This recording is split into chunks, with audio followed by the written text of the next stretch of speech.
Hello, and welcome back to my double staff vlog. I'm going to talk this week about a couple ideas I've been having. I actually put together some ideas from the last couple videos into the idea of using space. Now, a lot of double staff patterns, and I see a lot of performers do, is basically stay in the same spot, and most of the patterns will stay in these little quarters here. And there's a lot of cool stuff you can do here, but I like the idea of you can take this center point, where right here where the yellow ends of my stabs are, and you can move that center point. So if we go back to the wall plane isolations I was doing back in my second video, if I start here, and I'm just kind of going like this, and you get back around to the horizontal, you can change that. So instead of rotating around the yellow ends of the stabs, switch black ends. And you can just work your way all around, go into split time, do the throw.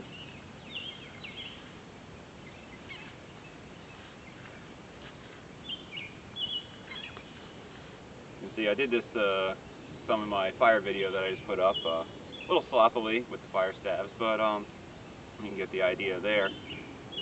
But as you move around, there's all different things you can do.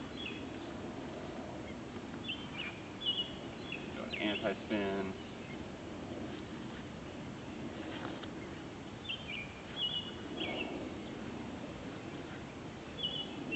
Now, the other thing I like to do with that is take those 8-step cat patterns that I was doing last week, or last video, and do those in a wider area on the wall. So, we've got all this space to use, might as well try and use it as much as we can. So those cat patterns, I was starting here with the stabs vertical, one above another, going like that, then down, over. This is the same direction version. And I thought, what if I did that, but started kind of here? So hands together, stabs together, just move up like that. Now my stabs are one staff width apart. Now I'm going to do the same pattern, I just start here. So in the same direction, I'm going to anti-spin my left staff and isolate my right. You see, this is the same pattern.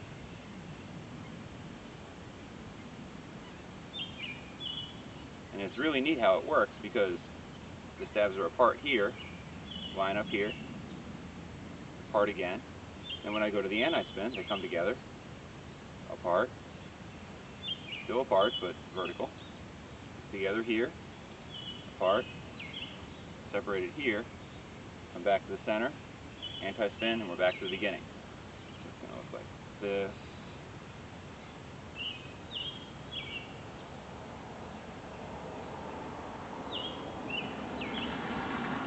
And there's all kinds of things you can do with that. You can also do it in butterfly.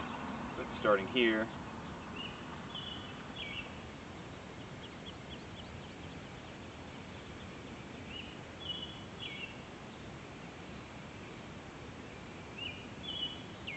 forgot to make the rotation in that last one.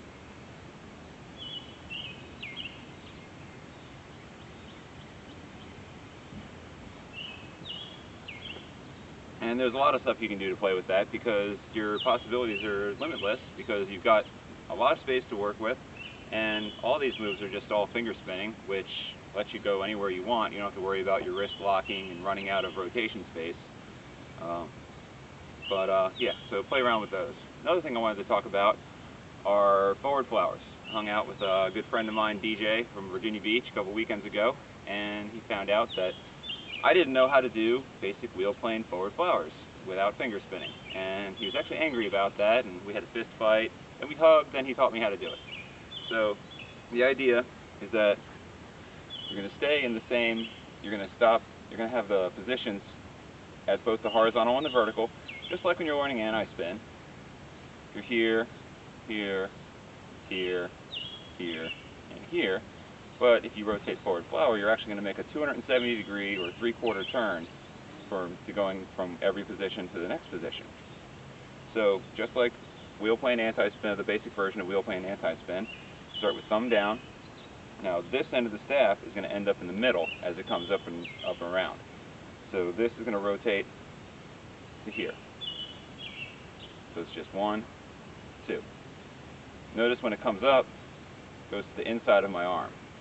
Do it from this way. It's going to end up like that. So you can go here, here, here, here. I did a turn in there, but turning's the cool part. So just with one staff. Still kind of a new move for me.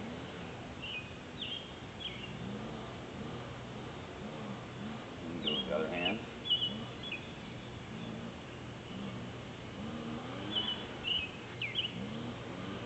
Turn with it.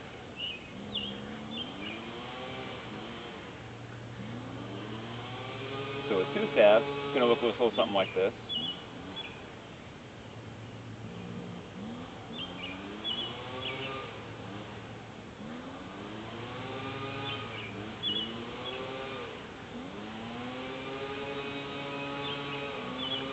Turn the other way.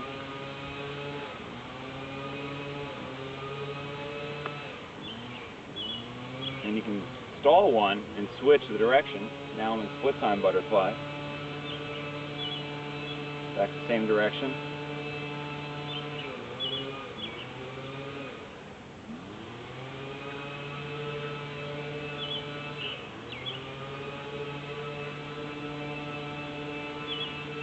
And back out here. See, what I did there is I put the staff to the wrong side of my arm, so you got to be careful how you're doing the rotation so that you can continue the pattern. So you're coming around, and I want to be here, inside, outside, inside. This one's the real important one, because if you do the wrong side on this side, come to the outside, you can go to the inside at the top, and then you're back to inside. So you're not totally stuck, but if you come around to here and you're on the outside, your wrist just doesn't move any further. So here, inside, and you're back down here where you're inside. So everything's on the inside except for this top position right here. Now I already showed you can do it in split time butterfly. Same direction here. And then you can do the same time as well.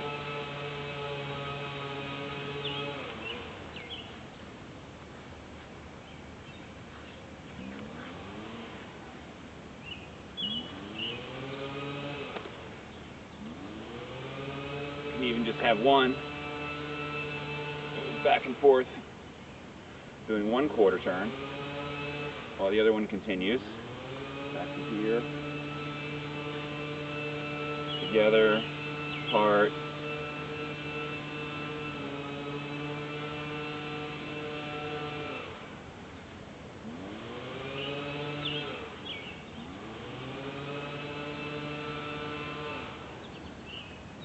I think this is just a real graceful move when you get it down, and it feels really nice.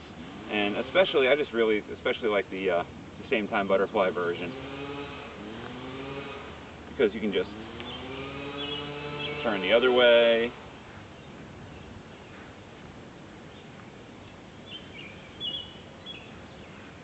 And it flows really nicely.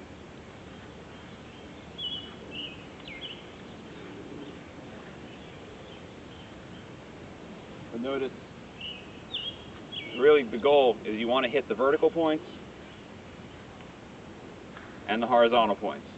And if you can hit those, if you can make sure you hit those, then hopefully the stabs will stay parallel, and it looks a lot cooler than just, you know, spinning around like crazy. But I think that's about all I have time for this time, and I'll see you next week.